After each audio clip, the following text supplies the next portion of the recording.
Bezrat Hashem Yitbaraj, otro episodio más en esto que es la serie del Beddin. Hoy vamos a hablar un caso interesante que ocurrió en la Serefat Hametz, cuando estaban quemando el Hametz. Una persona le preguntó, antes de ir a quemarlo, le preguntó a su Jajam, Jajam, ¿estas vitaminas son Hametz o no? El Jajam las vio y le dice, sí, estas contienen Hametz, prohibido consumirlas. Se le fue, reunió todo su Hametz, incluyendo las vitaminas, y está diciendo los Leshem Yahut, los Mizmorim que se dicen antes, lo que se dice antes de quemar el Hametz, y preparó ahí su bolsita de vitaminas, que era algo pues costoso, y también tenía su pan, etcétera, etcétera. Antes de arrojarla al fuego, llegó un muchacho de más o menos 17 años, tomó la bolsita de las vitaminas y las arrojó a la fogata. Y así fue que se consumió estas vitaminas.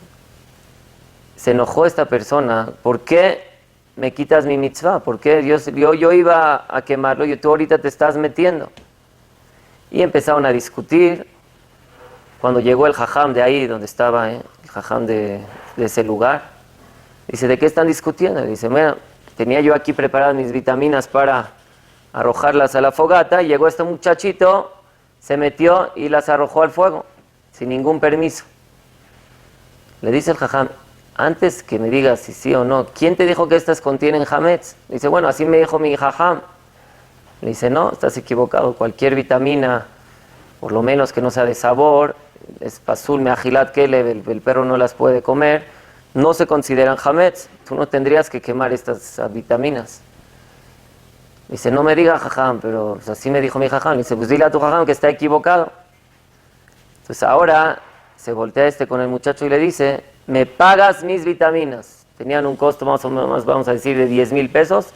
Me pagas estas vitaminas con el costo de 10,000 pesos porque me quemaste algo que yo lo podía utilizar en Pesaj. Le dice el muchacho, pero tú mismo ya lo ibas a arrojar. Yo nada más me adelanté en arrojarlo a la fogata. Yo no tengo por qué pagarte absolutamente nada. Y aquí la pregunta es, si el muchacho tiene que pagar estas vitaminas, ya que quemó unas vitaminas de un costo de 10,000 pesos, o no las tiene que pagar, ya que de igual manera el Señor las iba a quemar. Y otra pregunta, tal vez le podemos atribuir este costo tal vez al primer rabino que le dijo que sí es hametz, que por él fue que decidió quemarlas. ¿Cuál es aquí la halajá en este caso tan interesante? Entonces, analizando ya lo que es la halajá, que son las gemarot, la gemara Masejet Baba Kama dice lo siguiente. Azorek keli merosh agag, ubacher ushvaro.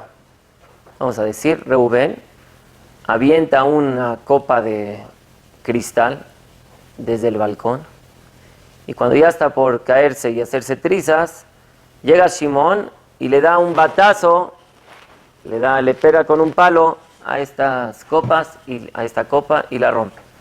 ¿Quién es responsable de pagarla? ¿El primero que la aventó del balcón o el segundo que le dio el batazo? Físicamente, literalmente, ¿quién fue el que la rompió? El segundo. Pero él únicamente se adelantó, porque esto igual y así iba a romper. Entonces, ¿le atribuimos el daño al primero o al segundo? Sobre eso dice la Gemara, que el primero es hayab. Batar me'ikara azlina. Vamos detrás del primer acto, ya que el segundo, manat vira tabar. Rompió algo ya roto. Se considera esto que esta copa ya está rota. Entonces tú lo único que hiciste es romper algo que ya está roto. Por lo tanto, el segundo está exento de pagar. Esas son, dice el Tosafot. Así dice la Gemara. Ahora el Tosafot aumenta y dice, ¿qué pasaría si no fue el caso tal cual que el primero aventó el objeto? Si no, Reubén, vamos a imaginarnos, tenía un arco y flecha y le iba a atinar a un vaso de cristal. Y antes de que llegue la flecha al vaso de cristal, viene Shimón y rompe el vaso. ¿Quién tiene que pagar este vaso? ¿El primero que aventó la flecha ya se dirigía hacia el vaso? ¿O el segundo que fue al fin de cuentas el que lo rompió? Dice el Tosafot ahí en Masejet Baba Kama, La Fiuzain dice que el segundo es el que tiene que pagar. Y dice el Tosafot, y es algo muy lógico diferenciar entre cuando una persona avienta un objeto y el segundo se adelanta, a cuando él nada más avienta y dirige una flecha y es que el segundo va y se adelanta a romperlo. Así dice el Tosafot, Svara Gedolá Lejalek. Es algo muy lógico. ¿Y cuál es la lógica de esto? ¿Qué diferencia si tú aventaste el objeto y el segundo rompió el objeto, o si tú aventaste una flecha al objeto? En los dos casos, de igual manera, esto se hubiera roto. ¿Por qué en el primer caso le atribuimos la responsabilidad al primero y en el segundo caso le atribuimos al segundo? Sobre esto dice el Hazon Ish, que en el primero, ya desde que lo aventaste, el objeto ya tiene consigo mismo la energía de que se va a romper. Koach hashvirat amun bajefetz, dice el Hazon Ish. Ya el objeto, desde que está en el aire, ya se considera un objeto roto porque está propicio el mismo objeto a romperse.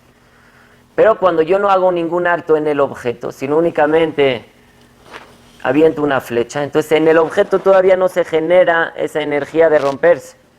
Y si una persona va y se adelanta a romperla, pues la persona que lo rompió físicamente, él es el que tiene que pagar. Así dice el Tosafot. El Rosh, lo trae el Sota Hoshen, él discute sobre el Tosafot. Él dice, no, en este caso, tanto el primer caso y tanto el segundo caso, el segundo es el responsable, ya que el primero es el responsable, ya que en los dos casos, manat vira tabar, lo que hace el segundo no tiene ninguna, no hizo nada, prácticamente manat vira tabar, rompió algo, no tiene ninguna relevancia lo que hace el segundo. Tanto en el primer caso como en el segundo, igual el objeto ya se iba a romper, entonces tú lo que hiciste no es relevante y por lo tanto el segundo está exento en cualquier caso. Rabotai, tenemos aquí una majloquet entre el Tosafot y el Rosh en caso que una persona avienta una flecha y el segundo se adelanta y rompe el vaso. Nuestro caso, pues prácticamente es igual que esto. Esta persona ya se estaba dirigiendo, incluso ya tenía preparado sus vitaminas para aventarla a la fogata.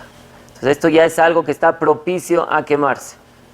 Es como si ya entró la flecha en camino. Sí, aquí no ha habido todavía ningún acto, pero se está propicio a hacerse. Y viene el segundo y avienta la bolsa de vitaminas o la caja de vitaminas al fuego. ¿Qué hizo el segundo? Aventó algo que en un momento igual se hubiera quemado. Entonces nada más adelantó pues la quemada. Entonces, según el Tosafot, ¿quién es responsable? El segundo, ya que el primero todavía no hizo ningún acto de Shevirá, todavía no está el objeto en su energía en romperse, porque todavía no está en ningún acto, no está en el transcurso, no se hizo ya algo en el objeto. Por eso, según el Tosafot, el muchacho es el que tendría que pagar. Pero según el Rosh, ya que esto igual estaba propicio a quemarse, entonces es como el caso de la flecha, que el primero es el que es Hayab. Y en este caso, pues ya que el mismo dueño ya iba a quemar sus vitaminas, el segundo no fue relevante lo que hizo y por lo tanto, según el Rosh, el muchacho es Patur. ¿Qué hacemos cuando tenemos una majloquet entre el Tosafot y el Rosh? Entonces vamos a dirigirnos lo que el Shulchan Aruch dictamina en este caso. Pero extrañamente el Shulchan Aruch no me dictamina sobre esta majloquet. Entonces nos queda una discusión y en estas cosas se dice Amotzime Javeró alaba reayá. Yo no puedo culpar al muchacho si no le traigo una reayá, una prueba que la halajá es como el Tosafot. Por lo tanto, el veredicto sería que el muchacho está totalmente exento de pagarlo. Claro que hay que reprocharlo porque pues, hizo algo indebido, porque haga las cosas que no son tuyas, pero no le podemos atribuir al pago ya que esto igual se iba a quemar. Ahora el jajam tiene que pagar, el jajam que le dijo que las vitaminas son hametz, se podría tal vez atribuirle una carga al jajam por decir algo erróneo, pero en este caso no, ya que el jajam no le dijo quémalas, le dijo es hametz, tú podrías vendérsela a un goy, a otra cosa, pero no exactamente quemarlo. Por lo tanto, no le podemos atribuir este daño al jajam. Ahora nada más esto sí queda entre paréntesis, de que hay un din de shafach veijase, esto rápidamente lo decimos, que una persona que le quita la mitzvah a otro, tiene que pagarle a Saraz de Ubim. La Gemara dice, por ejemplo, si una persona hizo una shejitá, degolló a un animal, entonces tiene una mitzvah de lejazot, tiene una mitzvah de cubrir la sangre. Y si viene alguien y se le adelanta y le cubre la sangre, le tiene que pagar a Saraz de Ubim, que es una cantidad, una suma importante, le tiene que pagar a esta persona por quitarle su mitzvah. Incluso el Tosafot nos dice de una persona que iba a subir al Sefer Torah y alguien se le adelantó y subió al Sefer Torah. Entonces dice que le tiene que pagar a Saraz de Ubim porque le quitó la mitzvah de la aliyá del Sefer Torah. En este caso también podríamos decir al muchacho que le pague a Saraz de Ubim ya que le quitó la mitzvah. Pero Rabotai, ya que vimos que en este caso ni era hametz, estas vitaminas no eran hametz, entonces no le quitó ninguna sola mitzvah. Y por lo tanto lo único que hay que hacer es reprochar tanto al muchacho que se metió en cosas que no son de él y también al primer rabino en dictaminar algo que no tenía bien clara esta halajá. Después de reprochar a estas dos personas, lo único que podemos decir es que se despidan, pero no se genera aquí ningún solo pago. Gracias, nos vemos en la próxima. Baruch Adonai Leolam. Amén ve amén.